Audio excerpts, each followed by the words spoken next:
اعوذ باللہ من الشیطان الرجیم بسم اللہ الرحمن الرحیم۔ سامعین اور ناظرین، میں اپنی سابقہ ویڈیوز میں حضرت عمر، حضرت عثمان اور دیگر صحابہ کرام کہ جنہیں مسلمانوں نے بہت بہادر ہستی بنا کر پیش کیا تھا کا جنگوں سے بھاگنا غیر شیعہ کتب سے دکھا چکا ہوں۔ اس بارے میں غیر شیعہ حضرات کی مستند کتب سے جب روایات پیش کی جاتی ہیں تو اس پر کیا رد عمل سامنے آتا ہے، وہ ایک ملا کے کلپ سے ملاحظہ کیجیے۔ بسم اللہ الرحمن الرحیم۔ محترم ناظرین، آج ہم بات کریں گے ملعون لعنتی یاسین قادری کی صحابہ کرام کے حوالے سے جو گستاخیاں ہیں ان گستاخیوں پر۔ آپ اس بات کی تصدیق کرتے ہیں کہ عثمان بن عفان غزوہ احد میں بھاگ گئے تھے؟ فرار وہی نا، عربی کا لفظ کو ترجمہ کیا کروں یار عربی کا لفظ میں بھاگ، اچھا فرار عربی کا لفظ کو ترجمہ کیا کروں؟ نہیں آپ فراری کہتے ہیں تو فرار بھاگنا نہیں ہوگا نا، بھاگ گئے تھے، تشریف لے گئے تھے۔ ہاں جی، تشریف لے گئے، تشریف لکھا ہی نہیں، تشریف کچھ دشمنوں کی طرف کی تھی، انہیں نہیں لکھا، میں قرآن میں بتاؤں گا، آپ دشمنوں کی طرف کی تھی۔ عبارت پڑھتے ہیں۔ اس سے پہلے اگر آپ نے چینل سبسکرائب نہیں کیا تو سبسکرائب کر دیں، بیل آئیکن کا بٹن ضرور دبائیں تاکہ ہماری ہر ویڈیو سب سے پہلے آپ کو ملے۔ ہم بات کریں گے آج کے اویس ربانی کے پروگرام میں علامہ ذوالفقار شاہ اور یاسین قادری نامی ملعون شخص دونوں حاضر ہوئے، اور یہ جو پروگرام تھا یہ تھا فضیلت کے حوالے سے کہ افضل کون ہے،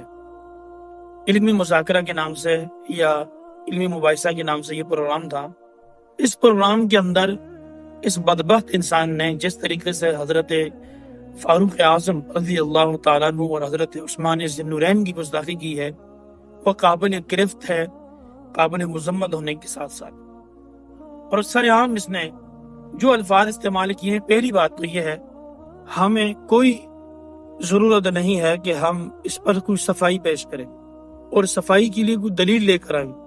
کیونکہ دلائل سے قرآن اور حدیث بھری پڑی ہے۔ بس اس سے بڑی دلیل اور کوئی نہیں ہے کہ بے غیرت انسان جس طریقے سے اس صحابی رسول صلی اللہ علیہ وسلم پہ بھونک رہا ہے اور یہ کہہ رہا ہے کہ انہوں نے غزوہ احد کے موقع پر یا بعض کے حوالے سے حنین کے موقع پر یا خیبر کے حوالے سے بات کرتے ہوئے جو صحابہ کرام کو یہ کہہ رہا ہے یہ بھاگ گئے تھے، تو کیا رسول اکرم صلی اللہ علیہ وسلم اس وقت موجود تھے یا نہیں تھے؟ جب خود رسول اکرم صلی اللہ علیہ وسلم موجود تھے، پھر 1400 سال گزرنے کے بعد 1400 سال کیا یہ احادیث، یہ روایات، یہ تاریخ کیا اور لوگوں نے نہیں پڑھی؟ 1400 سال تک یہی چیزیں تو حضرت علی رضی اللہ تعالیٰ عنہ نے بھی دیکھی، حضرت علی موجود تھے۔ کیا وجوہات تھی، کیا پس منظر ہے، کیا سیاق و سباق ہے؟ ان ساری چیزوں کو چھوڑ کر صحابہ کرام پر عدم اعتماد اور بہتان زنی کرنا، یہ شاطبین صحابہ کا وتیرہ ہے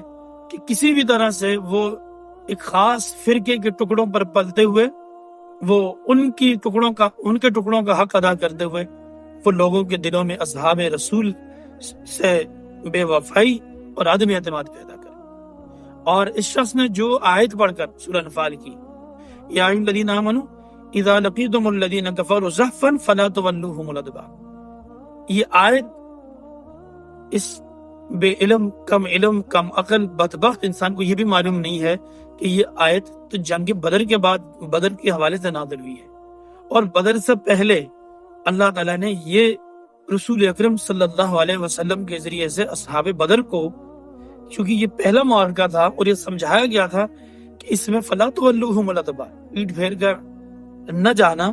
بلکہ اللہ کے لیے استقامت کے ساتھ کھڑے رہنا، اور پھر استقامت کے ساتھ کھڑے رہنے والے لوگوں کی فضائل بیان کرتے ہوئے ان کی فضیلت کو ذکر کیا۔ یہ جا کے اس کو اوہن اور غزوہ احد کے حوالے سے بیان کر رہا ہے کہ یہ آیت نازل ہوئی حضرت عثمان کے حوالے سے۔ پھر جس قسم کی گھٹیا الفاظ یہ استعمال کر رہا ہے، آپ دیکھیے حضور علیہ السلام کی 2 بیٹیاں حضرت عثمان کے گھر، کیا حضور معاذ اللہ ثم معاذ اللہ یہ نہیں جانتے تھے حضرت عثمان کی شان کیا ہے، عثمان کون ہے؟ حضور نے اپنی بیٹیاں کس کو دی؟ آج یہ اور ایک اور اسی طرح کا انتہائی زیادہ جو ہے متشدد رافضی فضل ہمدرد جو ہے اس کا ہمدرد بن رہا ہے، اور وہ بھی اس چیز پہ بات کر رہا ہے۔ اس طرح کے تمام وہ لوگ جو سوشل میڈیا کے پلیٹ فارم نفرت کے لیے استعمال کرتے ہیں اور پھر اپنے آپ کو بچانے کے لیے اور لوگوں کی ہمدردیاں حاصل کرنے کے لیے یہ کہتے ہیں کہ جی ہمارے خلاف توہین صحابہ کے پرچے ہو رہے ہیں اور اس سے لوگوں میں رد عمل آئے گا اور شدت بڑھے گی اور وہ ہمیں جو ہے نا یہ کر دیں گے اور ہمیں وہ کر دیں گے. تمہیں اتنی جرت کیسے ہوئی کہ تم آ کر صحابہ رسول کے خلاف بکواس کرو؟ تم یہاں اس ملک کے اندر آرمی چیف کے خلاف کوئی نہیں بول سکتا, وزیر اعظم کے خلاف کوئی نہیں بول سکتا, چیف جسٹس آف پاکستان کے خلاف کوئی نہیں بول سکتا, خفیہ اداروں اور پولیس کے خلاف کوئی نہیں بول سکتا. پھر محمد الرسول اللہ صلی اللہ علیہ وسلم کے صحابہ اتنے بیار اور مددگار ہیں, یا وہ اتنے ہی جو ہے بالکل کم تر ہیں کہ ان کے خلاف کوئی بھی جو ہے وہ اپنے گھر سے بھاگا ہوا آئے اور منہ اٹھائے اور بھونک کے چلا جائے, کوئی ان کے پیچھے بولنے والا نہ ہو. صحابہ اکرام کے خلاف بولنے والی ان زبانوں کو بدھی سے کھینچ کے نکالا جائے اور ان کو لگام دی جائے. اور ہم چیف جسٹس آف پاکستان اور آرمی چیف, وزیر اعظم, ان سب سے مطالبہ کرتے ہیں قانون نافذ کرنے والے ادارے وہ اس ملک کے اندر فرقہ واریت کو اگر جو ہے ختم کرنا چاہتے ہیں, اگر وہ یہ چاہتے ہیں کہ لوگوں کے اندر صاف ظاہر ہے ہم اہل سنت, جتنے بھی اہل سنت ہیں, ہم اصحاب رسول کو اپنی جان سے زیادہ قیمتی سمجھتے ہیں, ان سے محبت کرتے ہیں. اور اگر کوئی ادارہ یہ سمجھتا ہے اس ملک کے اندر فرقہ واریت نہ پھیلے, افراتفری نہ ہو, پھر ان کتوں کو باندھنا ہوگا, لگام دینی ہوگی تاکہ کوئی صحاب رسول پہ لم ہو گئے. کیونکہ ہماری ریڈ لائن سے ہم صحاب رسول کی توہین برداشت نہیں کر سکتے, کیونکہ قرآن ہمارے پاس پہنچا ہے, نبی کا فرمان پہنچا ہے, نبی علیہ السلام کی محبت اور آپ کی سیرت, کردار, دین اسلام ہم تک پہنچا ہے صحابہ کے ذریعے سے. ہم انہیں صحاب رسول کو چھوڑ کر جو ہے یا اس طرح کے لوگوں جو شکوک و شبہات پہ ڈالنے والے اور من گھڑت چیزیں لے کر جو ہے لوگوں میں تشویش پیدا کرنے والے,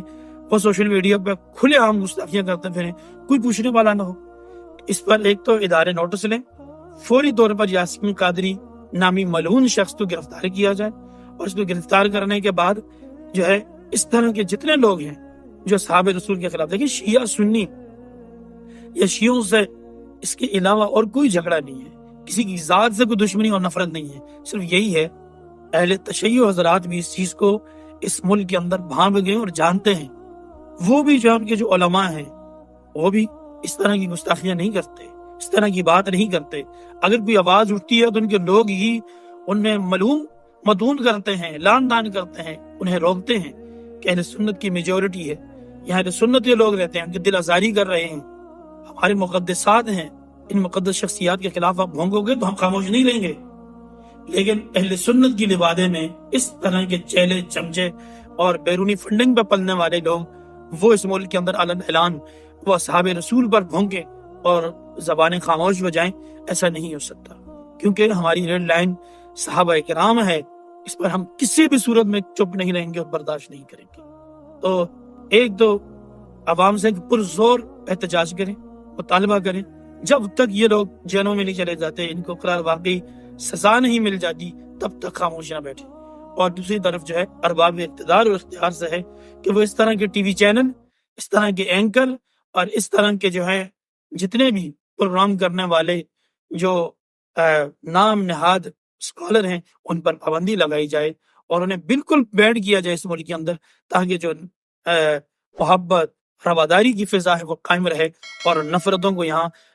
پنپنے نہ دیا جائے. السلام ورحمۃ اللہ وبرکاتہ. جی سامعین, آپ نے کلپ ملاحظہ کیا, ان صاحب کا یہ کہنا کہ یاسین قادری نے حضرت عثمان اور حضرت عمر کی گستاخی کی ہے, تو میں ان سے یہ پوچھنا چاہتا ہوں کہ یاسین قادری نے کیا گستاخی کی ہے؟ انہوں نے تو تاریخی واقعات کا ذکر کیا ہے, اور یہ واقعات تو قرآن میں, آپ کی تاریخ, تفسیر, سیرت اور دیگر کتب میں لکھے ہوئے ہیں. جن مصنفین نے ان واقعات کا ذکر کیا ہے, کیا آپ ان پر بھی توہین صحابہ کا فتویٰ لگاتے ہیں؟ آپ کا یہ کہنا کہ صفائی کے لیے دلائل پیش کرنے پڑتے ہیں اور قرآن و حدیث دلائل سے بھری پڑی ہیں, تو آج میں آپ کو انہی قرآن و حدیث سے دکھاؤں گا کہ کہاں کہاں پر صحابہ کا جنگوں میں بھاگنا ذکر ہوا ہے. اور آپ کا یہ کہنا کہ یاسین قادری نے کہا کہ صحابہ کرام غزوہ احد یا غزوہ حنین میں بھاگ گئے تھے اور اس لیے آپ نے یاسین قادری کو بے غیرت بھی کہا ہے, تو میرا آپ سے سوال ہے کہ جن مصنفین نے صحابہ کرام کے غزوہ احد, غزوہ احزاب, غزوہ حنین, غزوہ خیبر سے بھاگنے کا ذکر کیا ہے,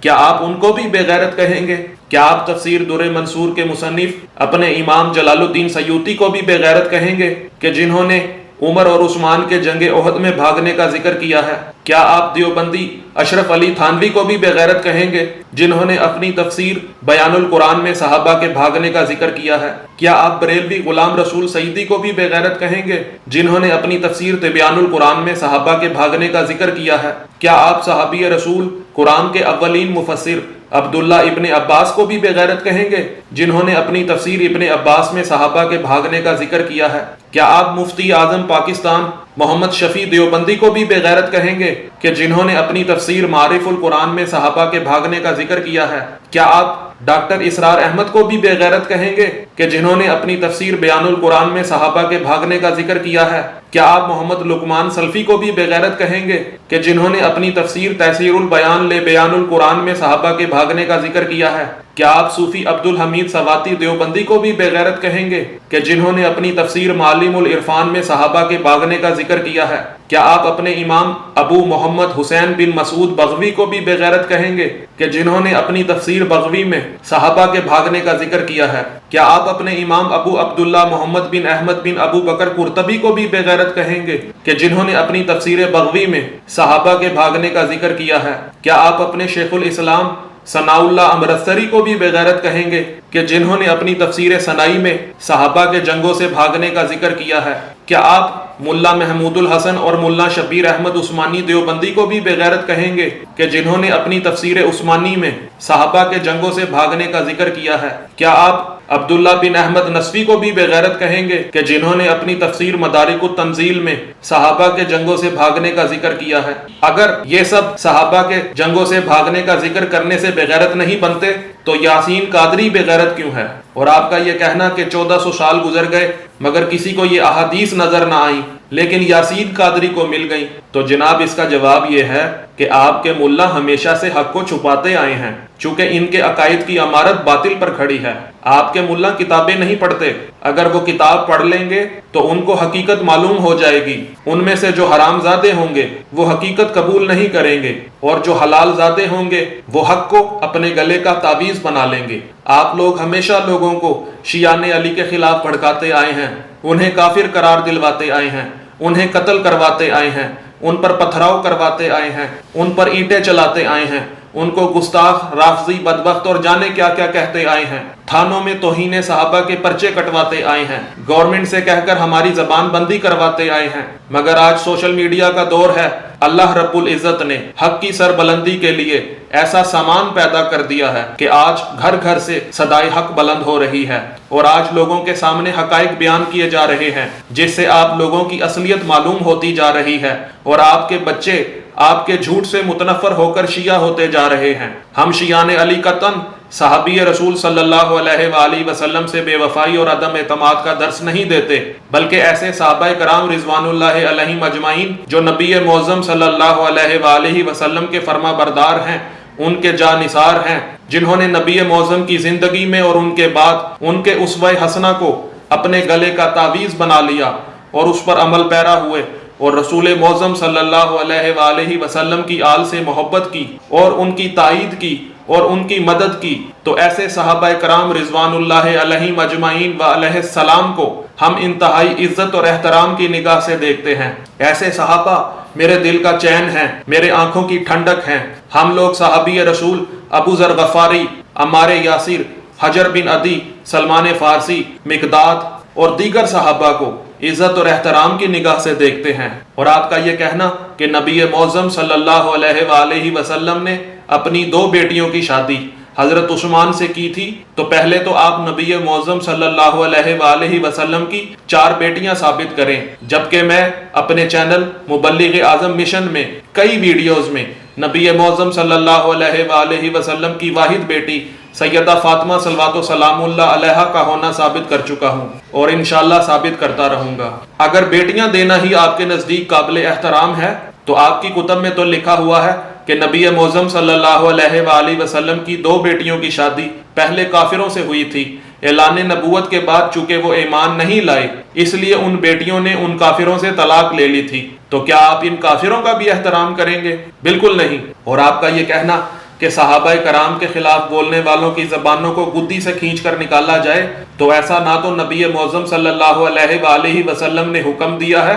اور نہ ایسا ان کی سنت ہے۔ اور نہ ہمارے کسی شفیق امام نے ایسا فرمایا۔ ہاں، آپ کے معاویہ کا یہ طرز عمل رہا ہے کہ جس نے عاشق مولا علی مرتضی حضرت میثم تمار علیہ السلام کی زبان گدی سے کھینچ کر نکال لی۔ نبی معظم صلی اللہ علیہ وآلہ وسلم نے تو اپنے گستاخ کے ساتھ حسن سلوک سے پیش آنے کا ذکر کیا، بلکہ نبی تو اپنے گستاخ کے گھر اس کی عیادت کے لیے جاتے رہے۔ اور میں نے اپنے یوٹیوب چینل مبلغ اعظم مشن میں توہین مقدسات کی پلے لسٹ میں اس موضوع پر بیشتر ویڈیوز بنائی ہیں۔ میں آپ کو نصیحت کرتا ہوں کہ آپ وہ ویڈیوز ملاحظہ کیجئے اور اپنے عقائد اور نظریات کو پرکھیے کہ کیا آپ کے نظریات جذبات پر مبنی ہیں یا قرآن و حدیث و تاریخ و تفسیر پر مبنی ہیں۔ آج آپ کو آپ ہی کی تفاسیر سے صحابہ کا جنگوں سے بھاگنا دکھاتا ہوں، اور اس ویڈیو میں جن تفاسیر کا میں نے ذکر کیا ہے وہ تمام تفاسیر انشاءاللہ اسی چینل مبلغ اعظم مشن سے دکھاتا رہوں گا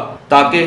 آپ کے لیے سند رہے۔ تفسیر بیان القرآن جسے ڈاکٹر اسرار احمد نے لکھا ہے، میں سورہ آل عمران آیت نمبر 153 جلد 2 صفحہ 43 میں لکھا ہے کہ غزوہ احد میں خالد بن ولید کے اچانک حملے سے ایک بھگدڑ سی مچ گئی۔ بعض صحابہ نے رسول اللہ صلی اللہ علیہ وآلہ وسلم کو اپنے حفاظتی حصار میں لے لیا تھا اور انہوں نے اپنے جسموں کو ڈھال بن کر حضور صلی اللہ علیہ وآلہ وسلم کی حفاظت کی، اور بہت سے لوگ سراسیمہ ہو کر اپنی جان بچانے کی خاطر بھاگ کھڑے ہوئے۔ بعض کوہ احد پر چڑھے جا رہے تھے۔ اللہ کے رسول صلی اللہ علیہ وآلہ وسلم انہیں پکار پکار کر واپس بلا رہے تھے۔ تو سامعین، یہ لوگ کون تھے جو بھاگ بھاگ کر کوہ احد پر چڑھے جا رہے تھے اور رسول انہیں آوازیں دے رہے تھے؟ یقیناً یہ صحابہ تھے۔ اور سامعین، تفسیر سنائی میں سورت آل عمران میں آیت 139 کی تفسیر میں جلد 1 صفحہ 261 میں لکھا ہے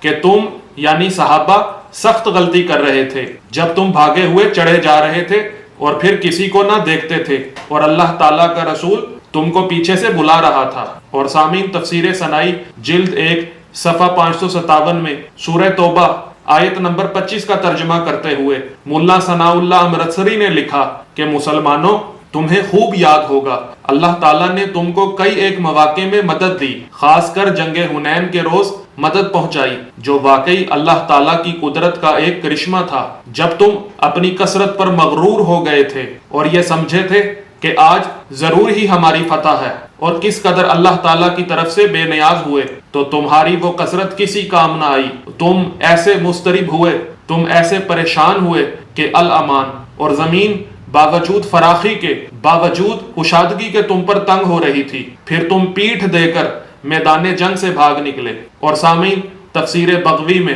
سورہ توبہ جلد 2 صفحہ 403 میں لکھا ہوا ہے کہ جب مسلمانوں کا ٹکراؤ ہوا، یعنی کافروں سے لڑائی ہوئی، یعنی جب کافروں سے مڈ بھیڑ ہوئی، تو مسلمان پیٹ پھیر کر بھاگ گئے۔ تو سامعین، یہاں جن مسلمانوں کا ذکر ہے، کیا وہ صحابی رسول نہیں تھے؟ اور اگر تھے تو یاسین قادری قابل اعتراض کیوں ہے؟ اور سامعین، اسی تفسیر بغوی میں سورہ توبہ میں جلد 3 صفحہ 427 میں لکھا ہوا ہے کہ رسول اللہ صلی اللہ علیہ وآلہ وسلم نے فرمایا کہ میرے صحابہ میں سے کچھ لوگ ایسے ہیں جو کہتے ہیں کہ ہم صحابی ہیں، ہم صحابی ہیں، تو ان کو کہا جائے گا کہ تم پیٹ پھیر کر بھاگ گئے یا اپنی ایڑیوں کے بل لوٹ گئے تھے۔ جی سامعین، نبی معظم صلی اللہ علیہ وآلہ وسلم خود اپنے صحابیوں کے بارے میں کہہ رہے ہیں کہ ان سے کہا جائے گا کہ تم اپنی تشریف دکھا گئے تھے، تو پھر یاسین قادری پر اعتراض کیوں؟ سامعین، انشاءاللہ انہی کی کتب سے صحابہ کا جنگوں سے بھاگنا دکھاتا رہوں گا، اور اس پر اللہ کی سرزنش بھی انہی کی کتابوں سے دکھاتا رہوں گا۔ اگر آپ کو میری ویڈیو پسند آئی ہے تو ویڈیو کو لائک کریں، کومنٹ کریں، اور ہمارے چینل مبلغ اعظم مشن اور ہمارے دوسرے چینل بلینڈ آف ہسٹری کو سبسکرائب کر لیں اور بیل آئیکن پر کلک کریں تاکہ آپ کو ہماری تمام تحقیقی اور علمی ویڈیوز دیکھنے اور سننے کو ملتی رہیں، اور آپ اس کو لوگوں تک شیئر کر کے حق کی آواز گھر گھر تک پہنچاتے رہیں۔ السلام علیکم ورحمۃ اللہ وبرکاتہ۔